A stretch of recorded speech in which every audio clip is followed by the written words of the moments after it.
Dans le cours de la rivière Fumo à Kak dans le département de la Mefouya-Famba, les sapeurs-pompiers, assistés des éléments de la première région de gendarmerie, retirent le corps sans vie de Charlotte Meyo, disparue depuis le 1er juillet. Elle a juste dit aux enfants qu'elle ne se sentait pas bien, qu'elle sortait, elle ne se sentait pas bien.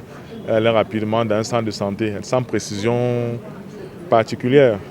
Donc c'est après ça que nous avons été informés que son numéro ne passait plus. Le centre de santé en question, c'est la boutique de cet homme, vendeur de médicaments de la rue et exerçant illégalement la médecine. Elle s'est rendue chez M. Takougang où elle a subi encore des soins en additif de ce qu'elle avait déjà reçu et depuis lors, on ne trouvait plus de traces. Et M. Takougang avait pris la fuite. Sous la conduite du lieutenant-colonel Madeleine Pendan Jojo, les enquêteurs se lancent sur la trace du dénommé Takougang. Ce dernier est appréhendé à Bonbon, dans la région de l'Escameroun.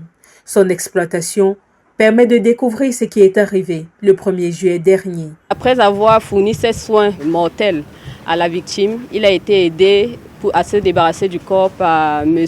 Dokmo Zebazé, le taximan, avec qui ils ont transporté le corps pour la ville d'Akak et qui lui a donné l'idée de se débarrasser du corps dans la rivière Foulou, où nous avons trouvé la dépouille presque 20 jours après avoir été immergés.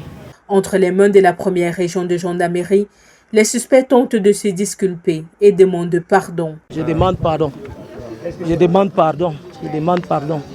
Je demande pardon. Je faisais mon taxi à un ramassage.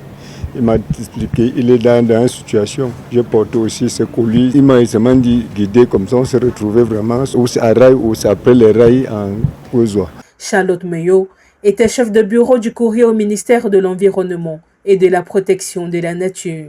La jeune femme, selon sa famille, était enceinte au moment des faits.